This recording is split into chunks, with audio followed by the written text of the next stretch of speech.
What's up, everybody? Today we're going to work on some ankle controlled articular rotations and some pals and rails. So first we're going to start with ankle mobility 101.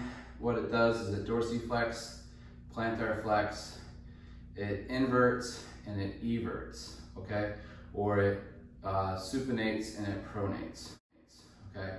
So what we're going to do is take it through its full range of motion in a full circle all the way around, drawing a circle with the ankle as slow as possible and using the posterior tissue and the anterior tissue to make that happen through those full circles.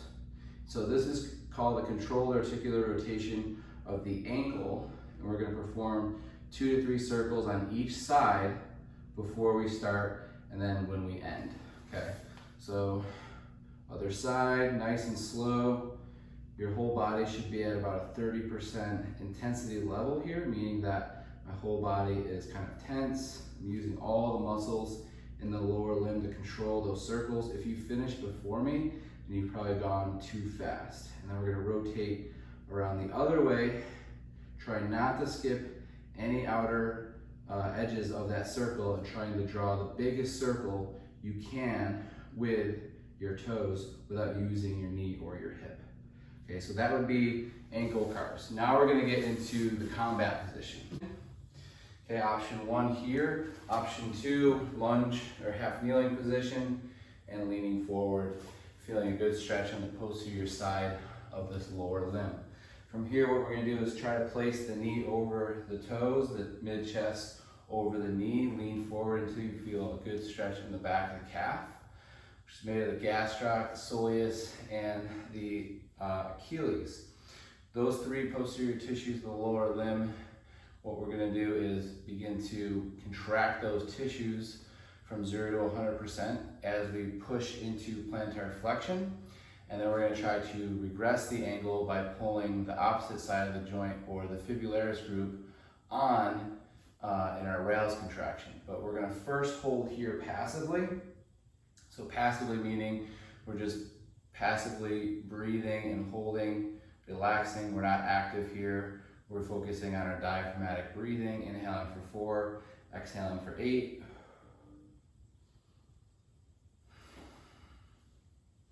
And if you can't comfortably get into this position, you can also push into the wall and do this in a standing position, with one leg at 90 degrees forward and one leg back. So from here, what we'll begin doing is start pressing the toes, the ankle. We'll try to plantar flex the foot into the ground at about 5% effort. So you shouldn't cramp up immediately. If you do, that might just be some neurological tension. You might have to get out of this position. Go ahead and ramp it up to 10%. So beginning to use those tissues on the lower posterior side of that lower limb, or your calf muscle group, those 3 muscles we just talked about, pushing in, and tendon pushing into the ground, 30% effort here, 40% effort, 50% effort, and that's 60% in hold. I'm just going to hold this for 10 seconds. Pressing all these tissues, plantar flexing into the ground, 5, 4, 3, 2. Now we're going to pull the toes up toward the shin, turn the tissue on the front side of the joint here. Breathe, pull yourself in, push into the ground. 5, 4, 3, 2, and 1. And then go back to your passive hold.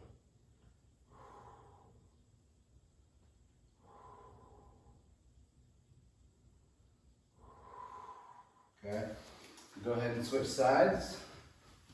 So again, you can go into half kneeling position just like this. You can push into a wall just like this. Option 1, option 2, or you can put your foot up a wall. From here, getting into that combat position, remember knee over the toes, mid-chest over the knee, lean forward into that tissue. Breathe, inhale 4, exhale 8.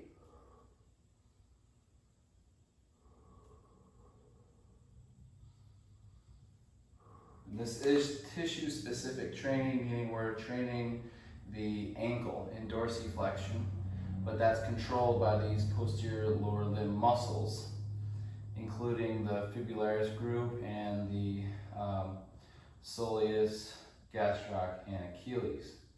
So using all these tissues in the lower limb, we're trying to progress the space actively.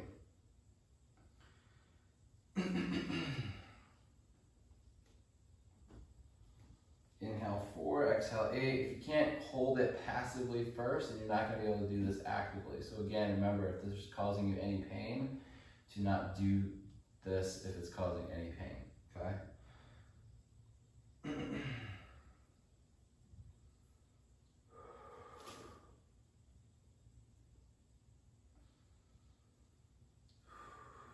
All right, from here, we're going to start pressing the feet into the ground, plantar flexing the foot into the ground here, 10% effort, 20% effort, 30% effort, 40%, turning all the backside tissue on here, 50 to 60%, hold it for 10 seconds, 9, 8, 7, 6, 5, 4, 3, 2, now pull yourself deeper into the stretch, turn the front side muscles on, going deeper into dorsiflexion, 5, 4, 3, 2, and 1, and relax.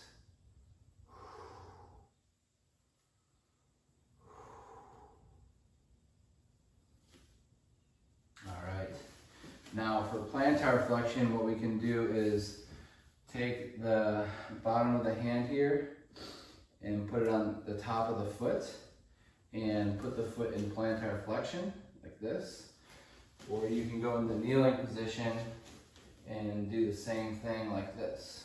And what we're doing is we're putting the foot deeper into plantar flexion, and then what we'll do is passively stretch this position for 2 minutes. Pals contraction, trying to dorsiflex out of this position. Rails contraction, trying to plantar flex into this position. Now, it might be more comfortable going like this. Passive hold, pals trying to press into the hands. Rails going deeper into plantar flexion, and you can lift away if you want. Okay, so that would be some work for plantar flexion.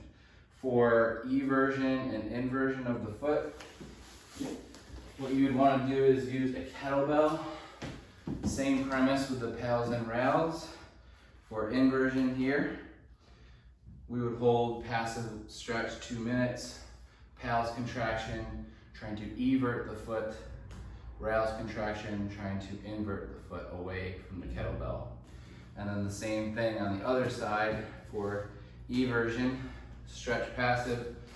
You can stand up, hold on to dowels, passive stretch, pals, try to invert the foot or try to supinate the foot into the bell, and rails trying to pronate or invert the foot away from the kettle. So those would be some different exercises you can perform for the ankle capsule. And for the posterior lower limb,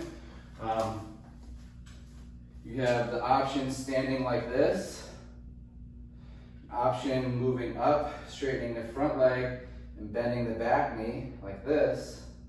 And then you can also bring the foot up a wall, okay? So that 3 different ways to get the posterior lower limb if you were standing, all right? That's gonna do it for today. That's some ankle mobility work you can practice. Make sure after and before you practice your controlled articular rotations of the ankle, and that'll do it.